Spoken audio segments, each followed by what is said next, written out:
Jaya Radha Madhava Kunja Bihari.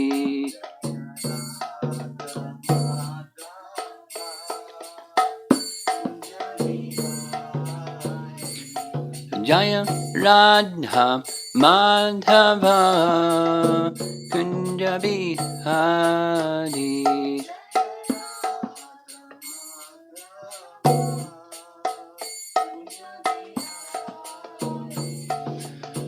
Gopi Jana Balabha Girivardhari.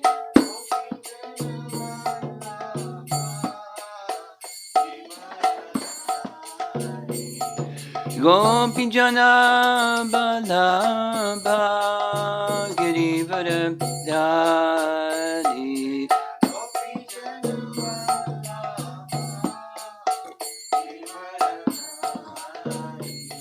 Jasodanandana Brajajanuranjana.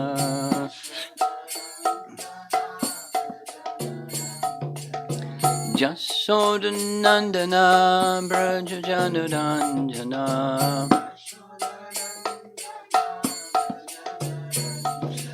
Jamanatira Vanachadi.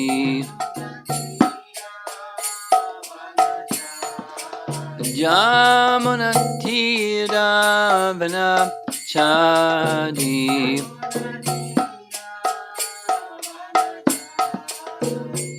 Jaya Radha Madhava Kunja Bihari.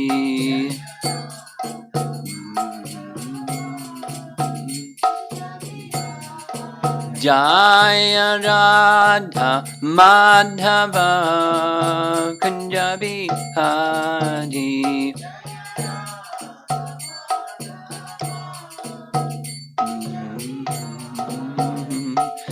Gopi Jana Balabha Girivardhari.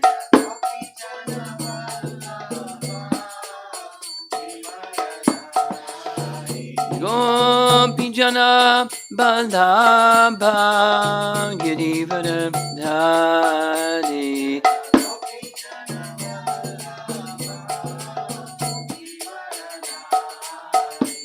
Jasodanandana Brajajanuranjana. Jasodanandana Brajajanuranjana.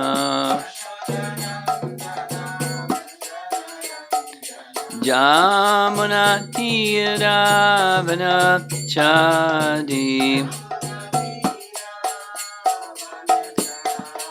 Jamunatira Vanachadi. Jaya Radha Madhava Kunja Bihari.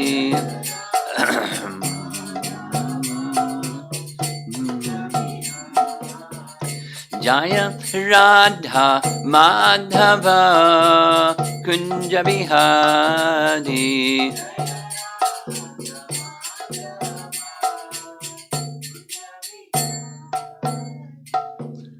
Jayom Vishnu Pad Paramahamsa Parivatagacharya Astatarasatasi Srimad His Divine Grace Sri Bhaktivedanta Swami Srila Prabhupada Ki Ananta Koti Vaishnavrinda Ki Gaur Premanandi. Om Namo Bhagavate Vasudevaya.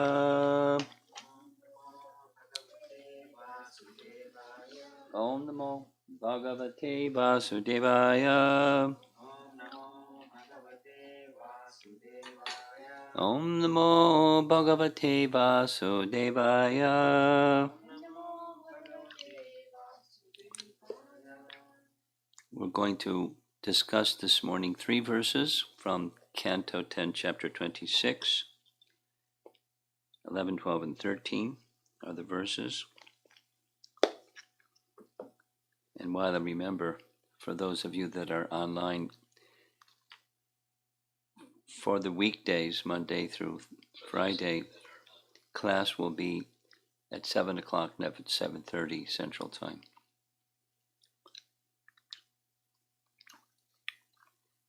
So in this section that we're reading from, these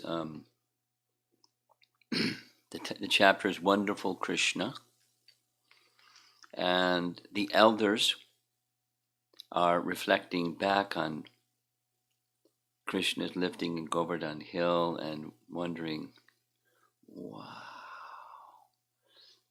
who is he? And so they're reviewing his killing of demons pastimes that preceded the lifting of Govardhan Hill, and wondering the astonishment, secondary rasa, astonishment is predominating here, and they're remembering his pastimes, how wonderful, how powerful, how unlimitedly powerful is this little boy. Our affectionate regard for Krishna is now getting challenged by our wondering, who is he? So starting with text 11, there's no purport in the BBT Bhagavatam. There's some very short commentary by our acharyas. Text 11, translation. After arranging for the mighty Lord Balaram to kill the terrible demon Pralamba, Krishna saved the Vraja's cowherd boys and their animals from a forest fire.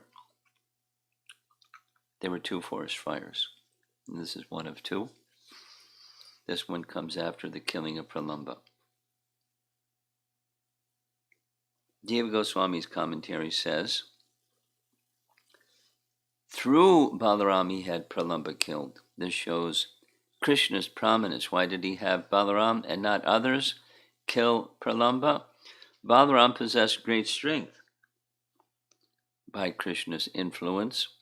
In his presence, no one else was suitable to kill Pralamba. Sanatan Goswami writes, through Balaram he had Pralamba killed. Similar, this shows Krishna's prominence. And almost the same commentary. Text 12. Krishna chastised the most poisonous serpent, Kaliya, and after humbling him, he drove him forcibly from the lake of the Yamuna. In this way, the Lord made the water of that river free of the snake's powerful poison. Vishwanath writes, how could this little boy destroy the pride of the most poisonous king of snakes so that he left the lake? Jiva Goswami writes, Krishna subdued Kaliya while destroying his pride, the madam. He sent him free of pride from the lake. And Vishwanath writes, here the cowherd men mean to say, quote, how could this little boy humble the most poisonous king of snakes so that he left the lake? And then text 13 does have a purport, BBT purport. Dear Nanda, how is it that we and all the other residents of Braja cannot give up our constant affection for your son? And how is it that he is so spontaneously attracted to us? Naturally, there's commentary on this one. Purport. The very word Krishna means the all-attractive one. The residents of Vrindavan could not give up their constant love, anuraga, for Lord Krishna. Their attitude toward him was not particularly theistic because They were unsure whether he was God or not, but he attracted all their love precisely, because as God, he is the all-attractive person, the supreme object of our love. The cowherd men also asked, quote, "How is it that young Krishna feels such constant love for us? In fact, the Supreme Lord loves all living beings who are eternally his children." At the end of the Bhagavad Gita, Krishna dramatically declares his affection for Arjuna and urges Arjuna to reciprocate that love by surrendering to him. Sri Chaitanya Mahaprabhu, in his prayers to Lord Krishna, states, Etadarshi tava kripa bhagavan mamapi durdaivam idrisha mahajani nanaraga. My Lord, you are so merciful toward me, but I am so unfortunate that love for you has not awakened within me. In this statement, Sri Chaitanya Mahaprabhu also uses the word anuraga.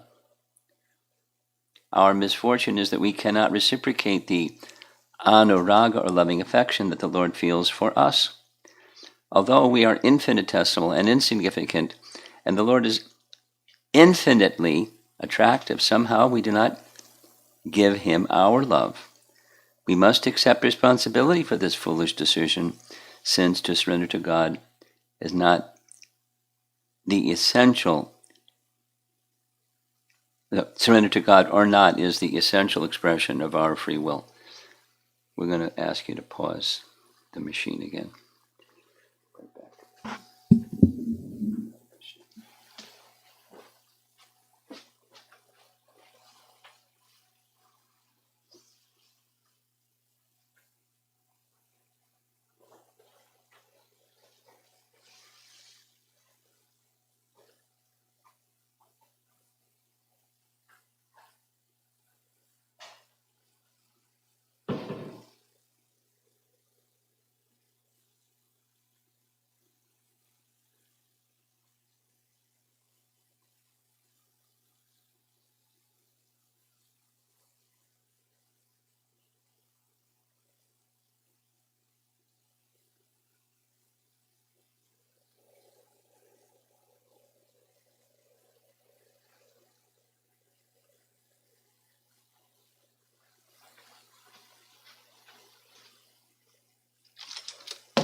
Final paragraph of the purport. The Krishna consciousness movement provides an efficient, systematic program to help the conditioned souls revive the original blissful consciousness, which is love of God, Krishna consciousness. The intricacies of Krishna consciousness are so wonderful that even Krishna's eternal associates, the residents of Vrindavan, are astonished by them, as shown in these verses. Here's Vishwanath commentary. The wonderful activities of the child were shown as evidence that he is God. In this verse, they speak to show how they are all united in their devotional feelings towards Krishna. Quote, though he is your child, not ours, our attraction to him is very strong. Not only do we have parental affection for him, not only do the boys have friendly affection for him, not only do all the male and female animals and birds of the forest have affection for him, but that affection is increasing in newer ways at every moment. We cannot give up that affection because it is natural. And even though we now see that he has the qualities of God, we cannot give up that attraction. One has more affection for one's own body than wealth and children, and more affection for one's soul than one's body, and more affection for Paramatma than one's own soul. Thus, Krishna must be Paramatma. Such affection could not be possible if he were a mere human. But if you concede that he is Paramatma, then how is it possible for Paramatma to have such natural attraction for the inhabitants of Braja and the animals of the forest? For Paramatma is self-satisfied. Being self-satisfied, he should be indifferent to everything. He would not have such attraction to us who are absorbed in material life. Very clever. Jiva Goswami, we cannot give up your son even if we consider all the factors. There is natural attraction to him. This is true for all the people of Vraja. The attraction that we have for Krishna, who attracts all hearts and is most beautiful, cannot be given up. The attraction of him for us is natural, starting from Krishna's birth. Though we are unqualified, we have attraction for him. This is praise, since he has all wonderful qualities. Perhaps he is the Atma of all beings. He is the soul. And we are the body. Sanatana Goswami. They discuss among themselves. They address Nanda with great affection, explaining their great affection for Krishna. If he is the Lord, even then, by his show powers, our bhakti increases. Natural anurag arises with restriction of fear and respect. Though we directly witness his powers, we cannot give up affection for him because it is natural. This repeats because it's one of the words in the verse. Out patika. Out patika. Natural. Like heat arising from fire. Paragraph. Inferring he is the Lord by protecting us from danger, the affection should decrease. All of us, from infants to elders, experience this. We cannot give up attraction to he who attracts everyone's heart with his beautiful form, even though we are the most fallen and offensive. How is this? He is not Narayana, the source of avatars, and he is not some avatar. He is completely different by his special, remarkable form as a child with sweetness and power. He must be an ocean of inconceivable greatness, some great person. Paragraph. The truth is this. He is both avatari and avatar, endowed with unlimited powers while performing extraordinary childhood pastimes. He is most inconceivable, having contrary qualities, he is a special form of Bhagavan. Oh, Nanda, always full of joy, he is your son. You have great fortune. Your name is suitable since you are always blissful because of such a son.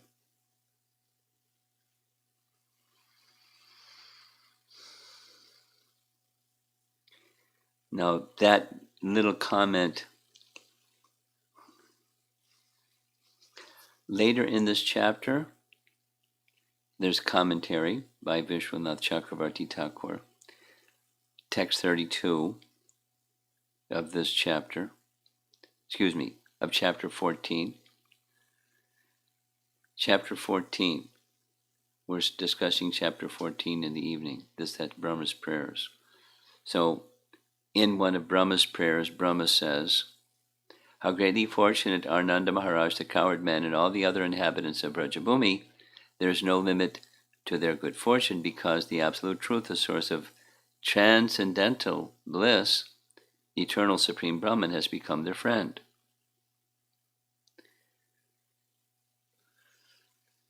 So it's the reverse. Brahma is speaking about the good fortune of the Brijbasis, and it's the Brijbasis here in this chapter speaking about their good fortune. Their spontaneous attraction for Krishna is their good fortune. And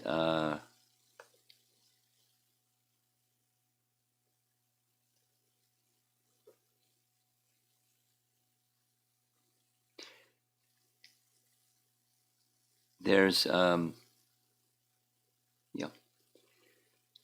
we'll go a little bit into nectar devotion topics.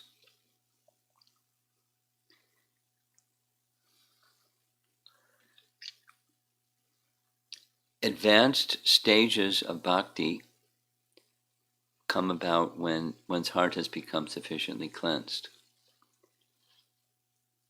The cleansing of the heart, one way of understanding it is the coverings, anarthas, the unwanted things in the heart become, by practice, they become diminished. And when they become diminished, then the heart becomes cleansed. And in that condition of cleansed heart, the regulative form of bhakti takes on a slightly different form. And that slightly different form is raganuga bhakti, sometimes called raganuga sadhana bhakti. But it's where one performs regulative activities externally, and the internal sadhana is an attraction for a particular associate of Krishna. Supposing, because that's the topic here, is parental affection or friendship, whatever. So parental affection. So supposing one becomes very attracted to that kind of affection, parental affection.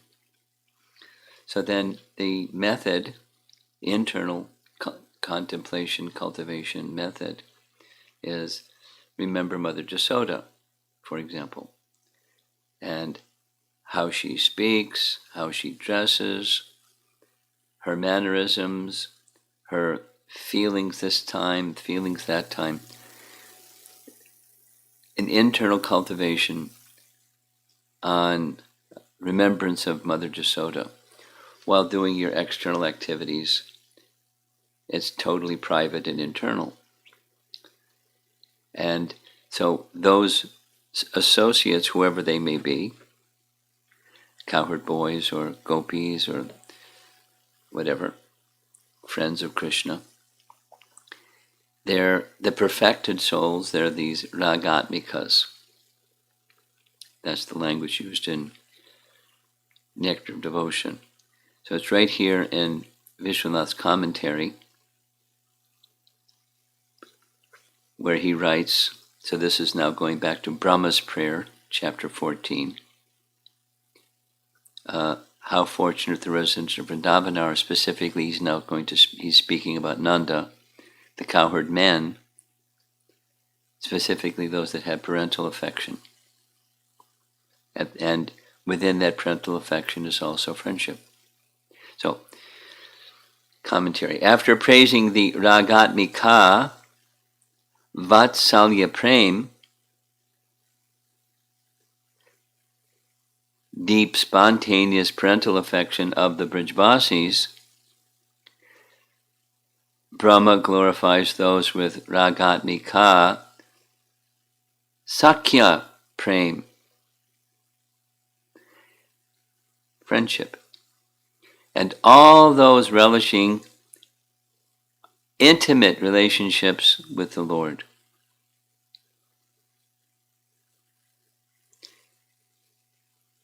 The word Anandam indicates Brahman, as described in the Brihad Anranyaka Upanishad. It's a little technical. The supreme reality is divine knowledge and bliss. The word Parama, used in this verse, indicates that Krishna is the basis of Brahman. Technical. Krishna is the friend, not a temporary friend. Krishna is the eternal friend, Sanatana, of Sridham and others. From this eternal friendship, it is understood that Sridham and others are also eternal. It expresses the logic of that. In speaking of the eternality of Krishna's friendship, the friends are also understood to be eternal. This must be explained, since the word mitra connotes simply an ordinary friend. All the inhabitants of Vrindavan are ruled by Nanda Maharaj, down to the birds and beasts who were very fortunate. What to speak of Nanda himself and his cowherd men? Who can describe the fortune of those who became the friend of Paramanandam Brahma Sanatanam? It is indescribable. Then the reference to this verse, chapter 26. The Gopas themselves say, "Oh, Nanda, everyone in Braja has uncontrollable attraction to your son, and he has natural affection for us. What is the cause?"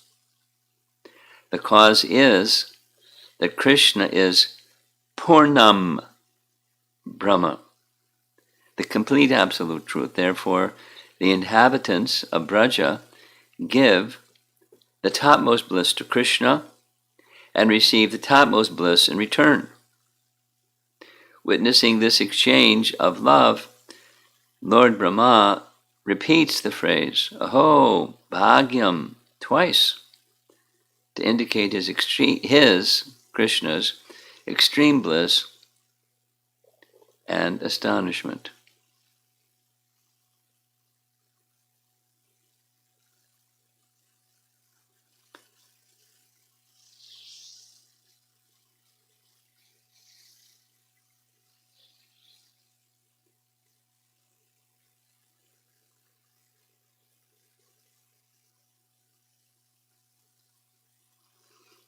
Now, there's some reference to this verse that we just discussed in chapter 46.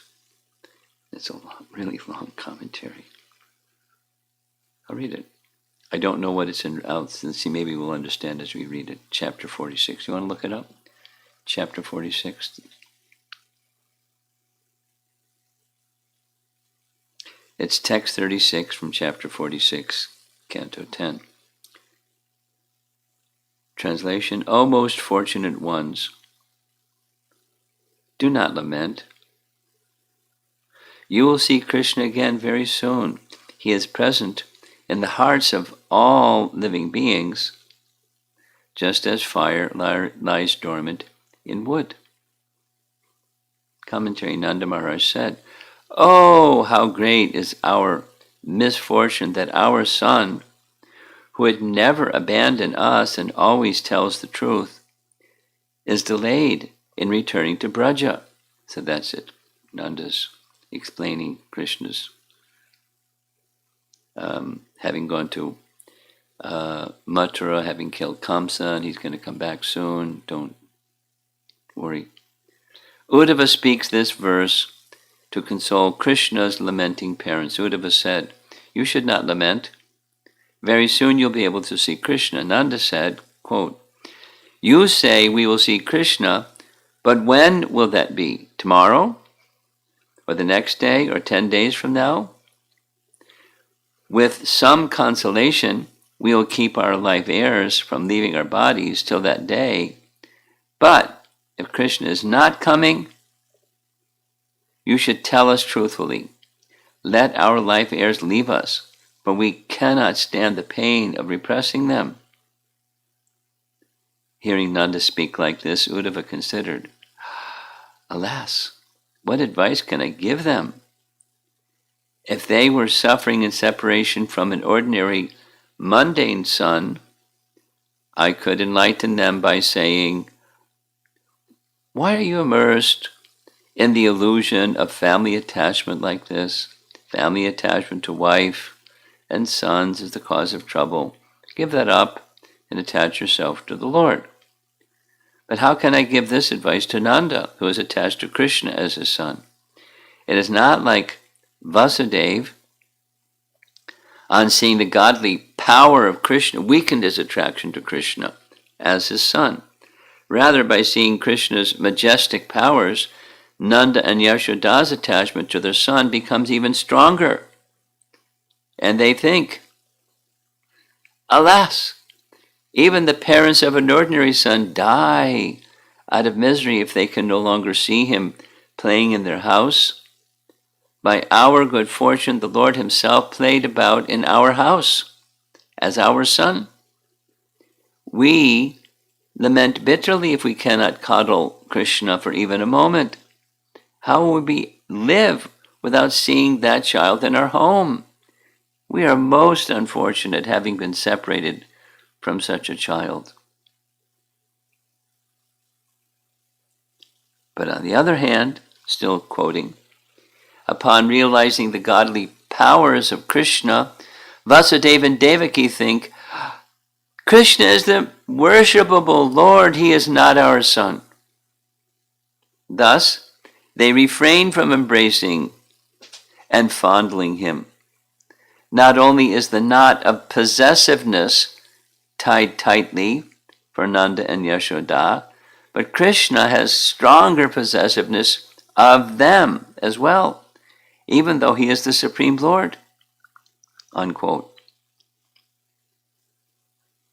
"I have seen Krishna's concern for their sake when he said, quote, 'Go to Braja and make my father and mother happy and remove the pain of separation from the Braja Gopis to give them news about me.'" So this chapter 46 is Uddhava's visit to Vrindavan. And the beginning of the chapter is Krishna is instructing him, as we just heard. And then he's now consoling Nanda.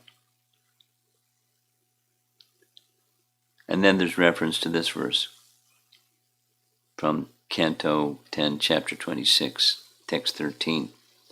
"Dear Nanda, how is it that we and all the other residents of Braja cannot give up our constant affection for your son? And how is it that he is so spontaneously attracted to us?" So Krishna goes on. No. I don't know who's speaking. Uddhava. "If I go to Mathura and bring Krishna here tomorrow, Jarasandha, angered over Kamsa's wives becoming widows, will come and destroy Mathura.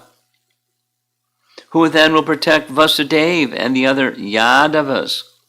If Krishna leaves Vraja again and goes to Mathura to protect them, however, then the Vrajvasis will certainly die.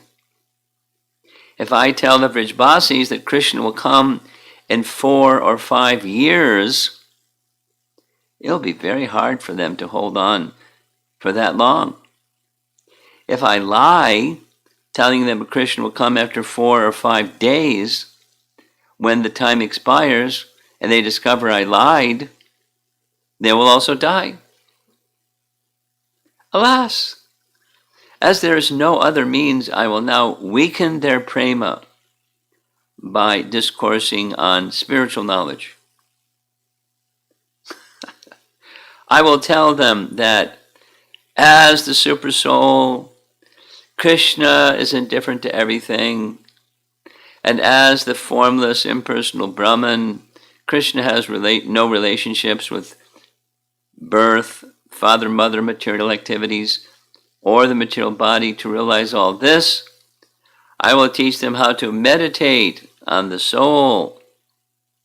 However, if Nanda and Yashoda's unlimited and unfathomable pure love for Krishna not only remains unchecked, but rather increases after hearing my discourse, then I'll return to Mathura and simply glorify their incomparable prema again and again in the grand assembly of Krishna, Vasudeva, Ugrasena, and the others.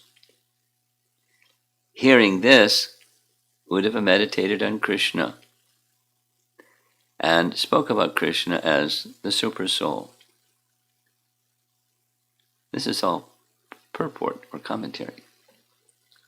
Uddhava said, as fire lies dormant within wood, Krishna is present within the hearts of all living beings, just as the fire within wood is not visible without friction. Similarly, Krishna is not visible without devotion.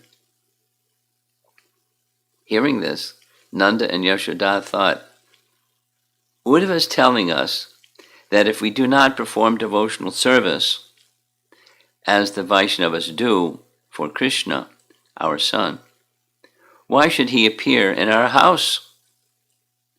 If that is the case, we must perform devotional service for our son, so that somehow or other he will appear in our house.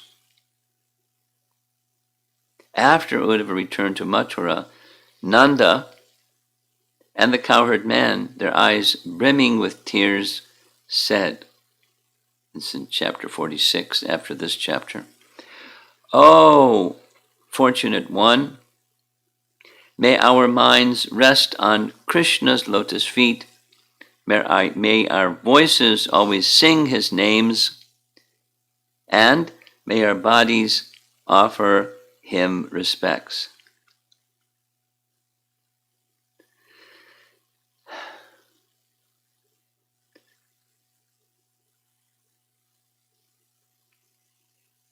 Here's another reference. This is Jiva Goswami speaking on verse 32 of chapter 14, Brahma's Prayers. So we'll get to this after some days, but here it is this morning. Jiva Goswami, Brahma's Prayers. How greatly fortunate are Nanda Maharaj, the cowherd man, and all the other inhabitants of Brajabhumi. There's no limit to their good fortune, because Krishna gave them prema, which is the highest bliss, eternal and complete. The similar verse being referred to by Vishwanath. Paragraph. The description of your glories in the spiritual parts of the Vedas is not actually suitable. Understanding that his glories are completely different, Brahma speaks in astonishment. Oh, he is astonished. Then their good fortune is inconceivable. He repeats the phrase, with boldness to show their extreme good fortune, and indicates his still greater astonishment. Why, quote, why do you only show astonishment at the beginning? You should say what is astonishing about them. What is astonishing about them? Or what is the good fortune of Nanda and the other inhabitants of Braja, including the animals and birds? Krishna, who is the greatest bliss, gave them prema, which is deserved by natural friends. They were the objects of his prema. Now quoting this morning's verse, text 13. Dear Nanda, how is it that we and all the other residents of Braja cannot give up our constant affection for your son? And how is it that he is so spontaneously attracted to us?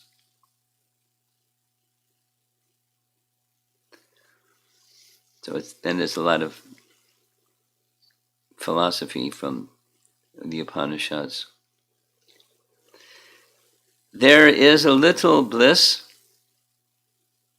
and there are many givers of prema in other forms of the Lord, but bliss itself is not the doer in those cases. By bliss itself, namely Krishna, bliss itself is the giver of prema to the people of Braja.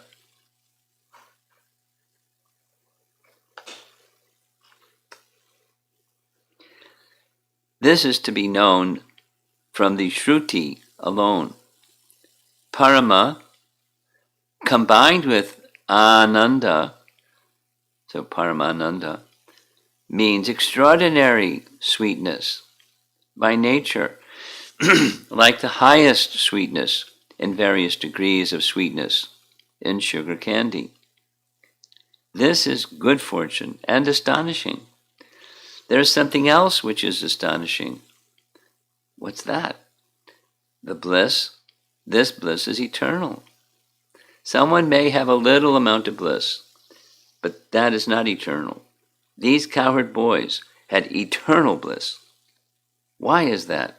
It is because he, Krishna, is the greatest. Quotes some Sanskrit verse.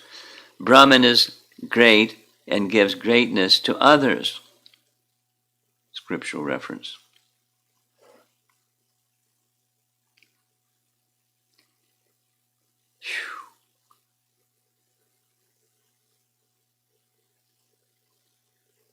I'm going to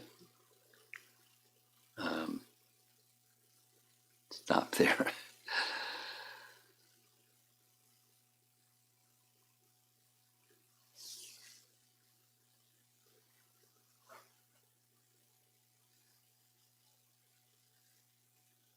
Long commentary. But so this section, this particular verse is important verse. It's pointing to the unique position of Braja Prem.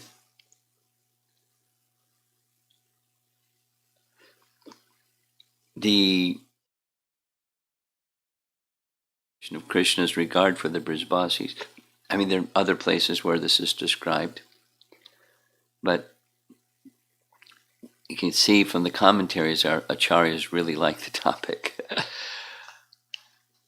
They like churning the topic of the special feature of the Brijbasis. And by hearing the special feature of the Brijbasis described by them, it's very inspiring to appreciate these ragatmika bhaktas, perfected devotees. It promotes furthering along the path of sadhana bhakti to raganuga bhakti,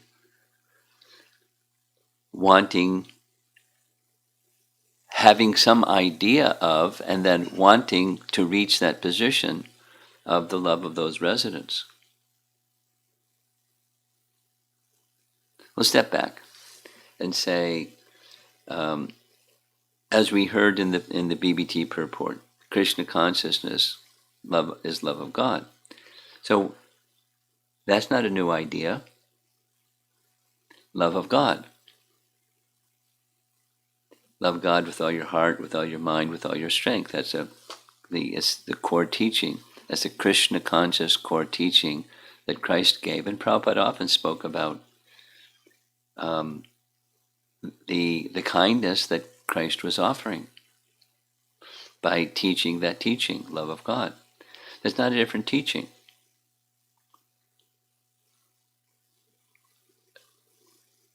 It's not to say persons who follow that teaching don't become pure lovers of God. But this Srimad Bhagavatam description is how to say, is very profound. What does love of God look like in the kingdom of God? And then there's varieties and degrees of intensity of that love of God. And so this superlative position, what to speak of, when we're done with this Brahma's prayers section in the evening, I plan to speak about what the Bhagavatam and Brihad Bhagavatamrita teach us about the kingdom of God. Because love of God is, what do you do? Well, you love God. And then, so in this world you love God, and then when you go to the kingdom of God, what's there? Or what do you do? What's it like? No explanation that I'm aware of in any scripture of the world other than the Bhagavatam. So it's kind of like, a travel advertisement to go there. And then when there, so even here we are in, coronavirus lockdown, speaking about, hearing about, remembering by that sound vibration, awakening some attraction for these most elevated Brijbasis. In different places it's spoken of the unique position of the Brijbasis and Krishna's regard for so he's equal, but he's partial at the same time. He's equal. He reciprocates with the love. He reciprocates with the regard that a living entity has for him. And when that regard is, he is my only shelter, that's love of God, then he reciprocates. And then there's the science of rasa. And then there's, amongst rasa, there's this unique position of the residents of Vrindavan. And we're in this section, we're getting what they think about the love that they have for him. So it's an attraction, in short. It's an attraction that goes beyond his divinity. Because his divinity may eclipse or minimize or restrict, cover the spontaneous affinity or transcendental attachment that doesn't change with circumstance. Good circumstance, bad circumstance, appreciating his divinity, not appreciating. The attraction doesn't change. That's sthayi bhava. This is a great science. It's a science of emotion in relation to God, and that emotion is eternal. The persons are eternal that have that emotion. The emotion is eternal. There's variety within that which is eternal, but it's the constant, even with the variety, is attraction. When one gets to that stage, rati and asakti and bhava and prema, attraction grows and grows and it becomes overwhelming. So these we're hearing from these commentaries, Krishna has given prema. Now, they're eternal associates, most of them. So, in one sense, he doesn't give them, they have it. But he gives, he's the source of everything, so he gives it because he's the source. And then there's this relationship of prema between the two.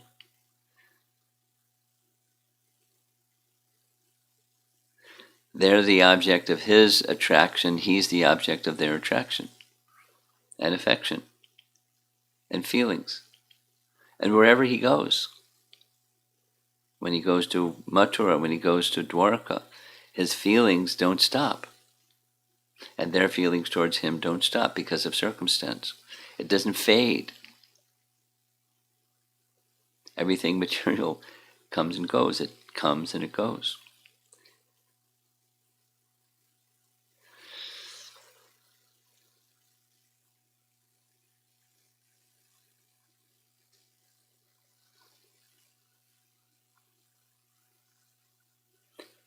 Having that attraction awakened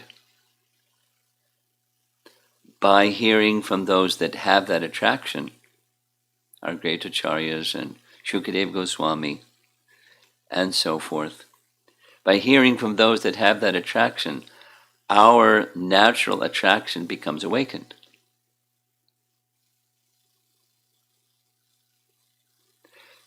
Supposing one doesn't hear from one who has such attraction, and one just hears the message of love of God, that's fine.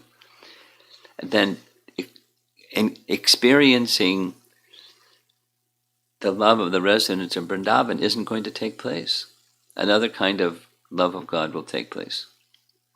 So how fortunate are the residents, this verse, the elders of Vrindavan are appreciating how fortunate we are. And that our attraction for Krishna doesn't waver, and his attraction for us doesn't waver. Nanda, please explain. We're bewildered by this. And as we heard,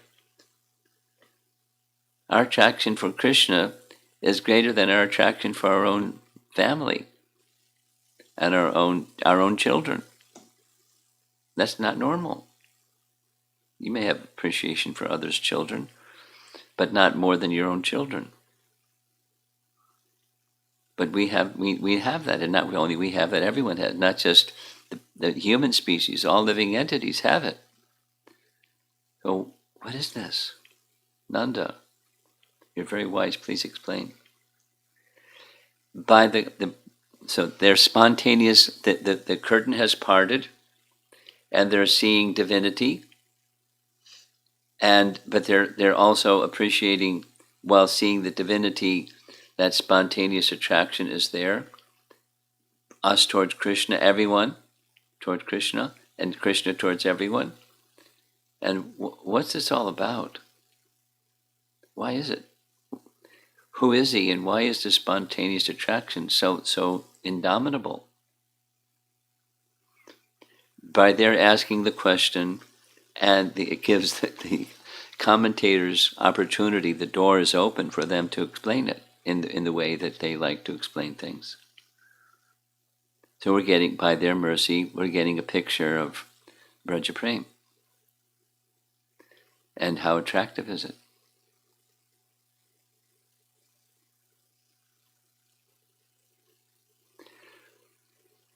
Our hearts don't experience it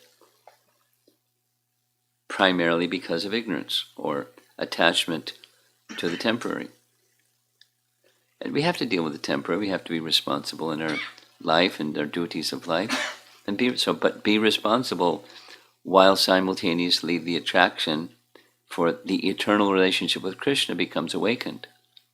That's our task, or our opportunity. And this message of Srimad Bhagavatam is a direct passage into that awakening of attraction for transcendence and attraction for the all-attractive. an attraction for the love of the resident of Vrindavan, for the all-attractive, and how he reciprocates, and he feels that love and feels attached to them. It's a mystery being revealed, and it still remains a mystery because we're covered, but we're getting a glimpse at least. And the churning, as spoken before, churning of attraction and purification of attachment to the temporary. Doesn't mean trash the temporary, just means the attachment to the temporary can subside. And that's part of an offering of our service to Krishna according to our psychophysical nature, while simultaneously becoming further and further attracted to and attached to and absorbed in eternal feelings of love for Krishna. It's so nice. The process is so nice. Very gentle. I mean, there are things in the worldly experience that's not so gentle, but the loving attraction is very gentle, very, very attractive.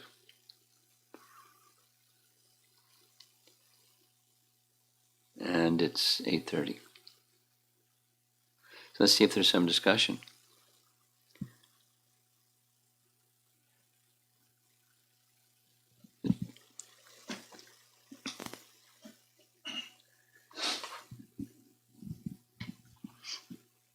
Hare Krishna.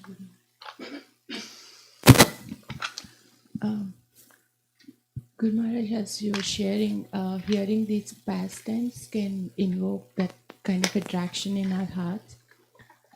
When I'm not mature enough in that ruchi or asakti stage,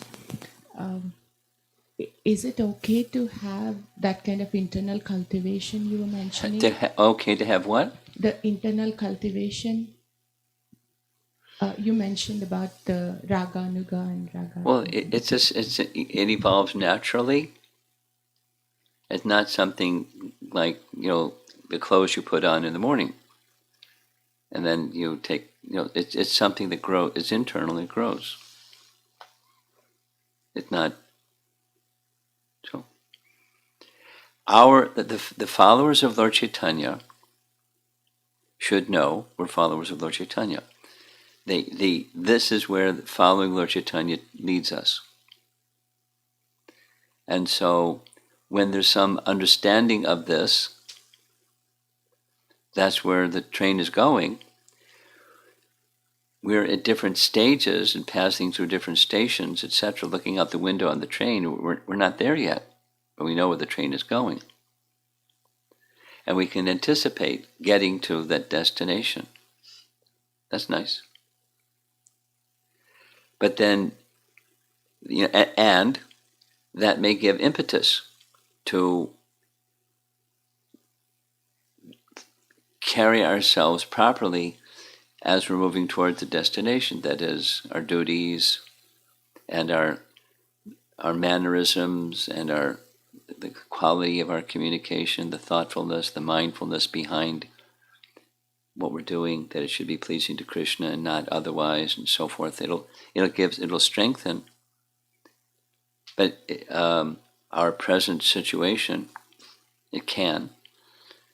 But the reality comes in, and we're not very advanced, which is the theme of your questions when you ask.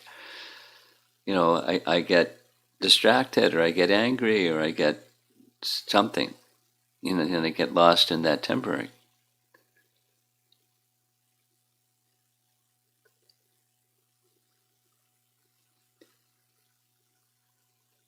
Good idea to have an idea where the train is going. It's also a good idea to stay, as they say these days, in the moment. Recognizing this is where I am, and this is what I need to be attentive to at the moment. And I need to dedicate that which I'm being attentive to in the moment to the pleasure of Krishna. So it spiritualizes my present moments of life. And I know where the train is going.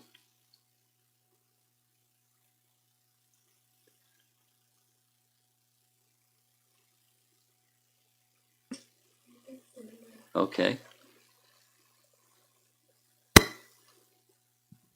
Kalpataru Mataji, similar question, Guru Maharaj. Like, how does one select Krishna's associate that will best help one in their spiritual practice? When you're more advanced, you won't have a problem. That is, there you don't select. Rather, there is a natural attraction for. It's not a material thing, it's a spiritual thing. It grows. It's like, I have in a bag, I have a bunch of seeds.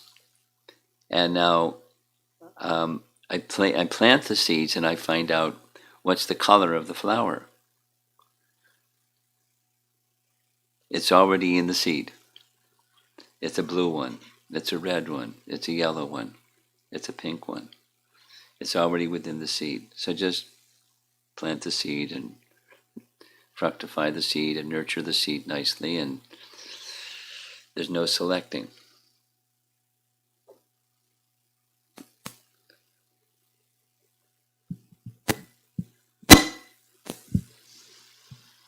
Pritesh Prabhu is asking, why is it that without Lord Chaitanya's revealing the mood of residents of Vrindavan, no one earlier could appreciate Vrajavasi's mood as the highest form of devotion? Well, it's a gift. It's not. It doesn't come otherwise. And Lord Chaitanya gave the gift, and it wasn't done otherwise. That's why. If it was given prior, then it would be. And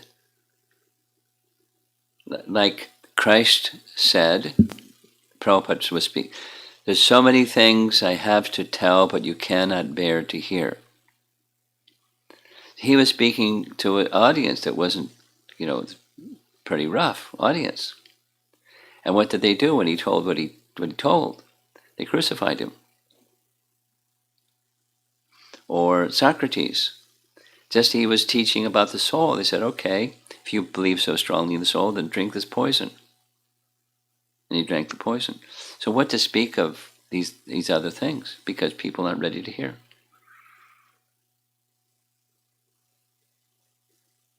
When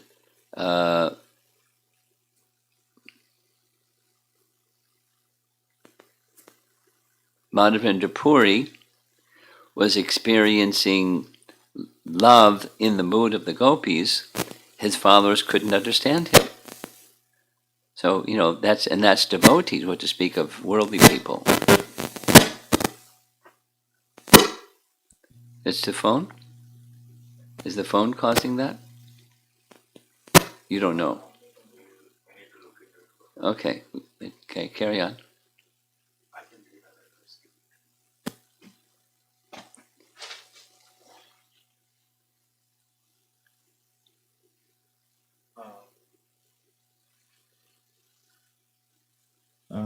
Girish Prabhu, kindly explain the difference between Raganuga Bhakti and Ragatmika Bhakti. This Ragatmika is the perfected souls, and Raganuga is those who are striving for that perfection.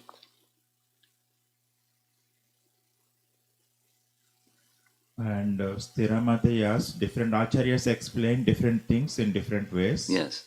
It is their realization from Krishna that they are sharing this different from mundane scholars. Yes. Interpreting things from Yes. mind. Yes. Is that correct understanding? Okay. Krishna is reciprocating with different acharyas in different ways, and they're expressing directly that which Krishna has inspired.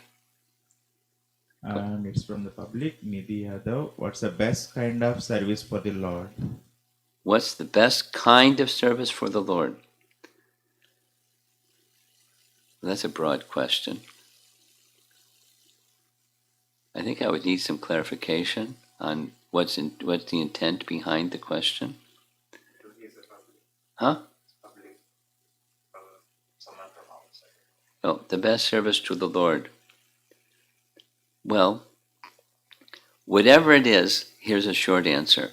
Whatever it is that helps one awaken love for the Lord, that's the best service. Say it again. You judge a thing by its result. Palena parachiyate. That which awakens love for God, that's the best service to God. That's the result. You judge a thing by its result. That which awakens love for God, that's the best service to God. According to our Vedic scripture, that which is most effective to awaken love of God is the calling of God's name. It's not only in our Vedic scriptures, it's in scriptures of the world. Singing, praising, hallowing, vibrating, calling the name of God with a mood of veneration and reverence. That's a best service because it awakens love of God. And then the activities of one's life take that power of love of God. So then one lives a life of love of God, but it starts with awakening that love of God. That's the best service, that which awakens love of God as the fruit. And Sweta Jagannath asks, how do we cultivate the nature of astonishment and wonder in our lives, like the Vrajavasis? Well, the way you cultivate it is you develop your love of God. That is to say, the primary rasa comes first before the secondary rasas. The primary rasa is a mood of service in different moods of loving relation with the Lord, with the Supreme. So the first, the cultivation of the secondary is to cultivate the primary. And you cultivate the primary by these most effective means that awaken love of God. And Radhavallabh Prabhu asks, attraction is a gradual process, hence self-acceptance is key throughout journey. Read it again. Self-acceptance? Self-acceptance is key through our journey rather than constantly seeking external approvals and validation. So attraction is a gradual process. Hence, self-acceptance is a key through our journey rather than constantly seeking external approval or validations. That's a statement. He's seeking, is that what he's looking for? Seems like. So read the first part again. Attraction is a gradual process. Yes. So it looks like. So I'm not sure how he's connecting the attraction and the self-acceptance part. The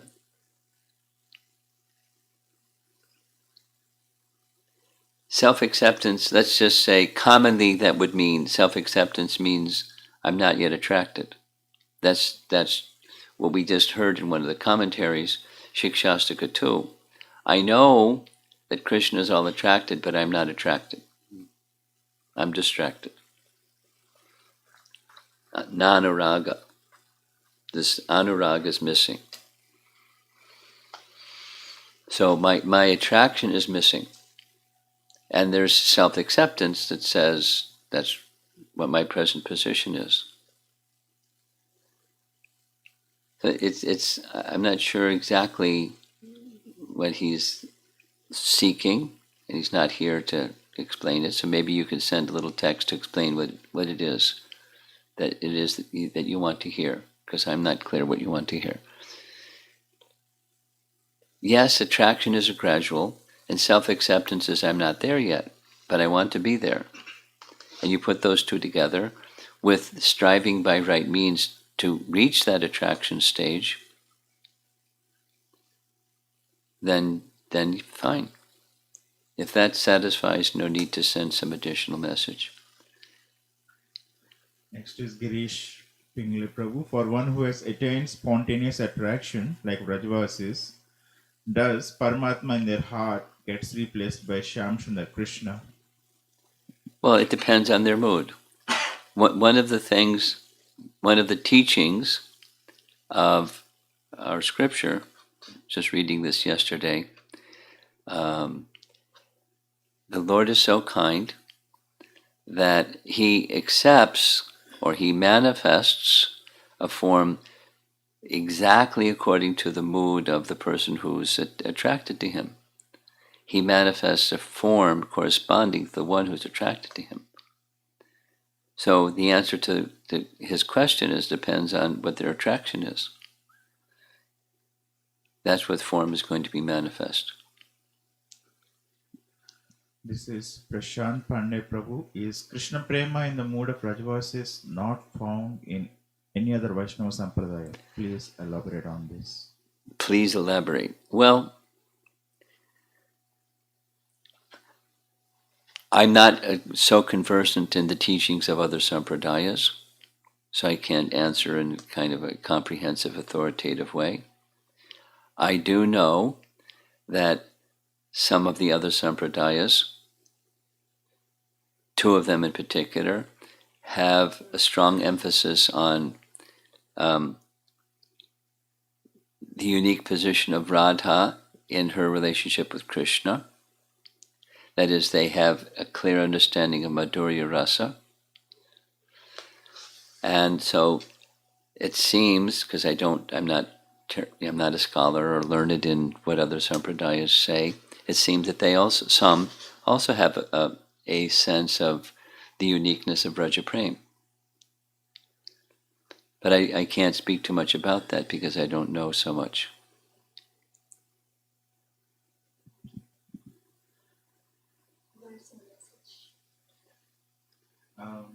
This is from Michael Dilio. Okay. Thank you, Maharaj. For me, Harinam is the best service that awakens love of God. Next. Neeraj Bhatnagar. Some people do not believe in the existence of God. What's the best way to help them? Best way to help atheists. Prashadam, probably.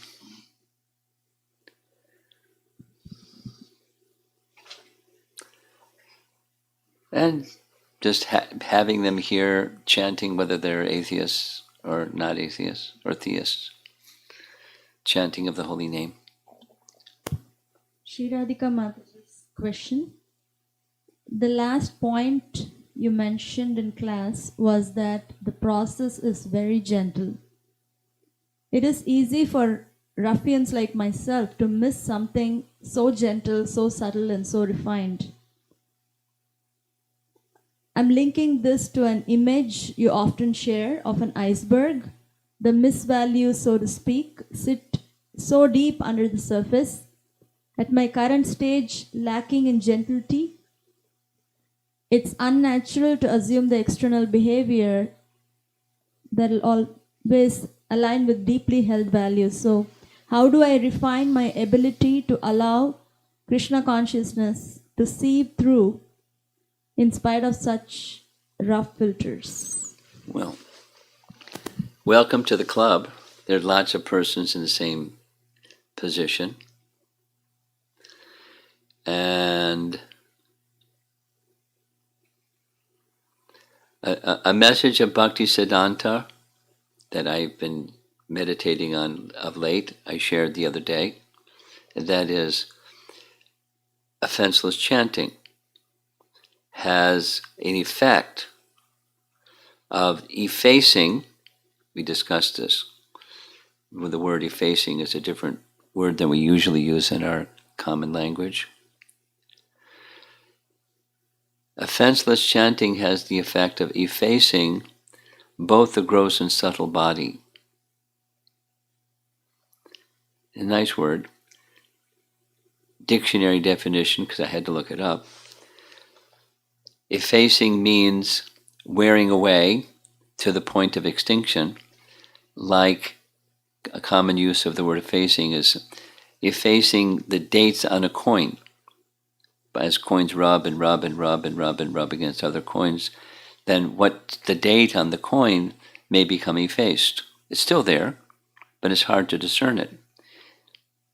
And eventually gone. So the answer to her question is by offenseless chanting. So we strive for offenseless chanting. That's the primary means to get to the stage where what she's wishing for, which is good to wish for, the aspiration the hankering, the yearning for coming to that stage is a very important part of coming to offenseless chanting.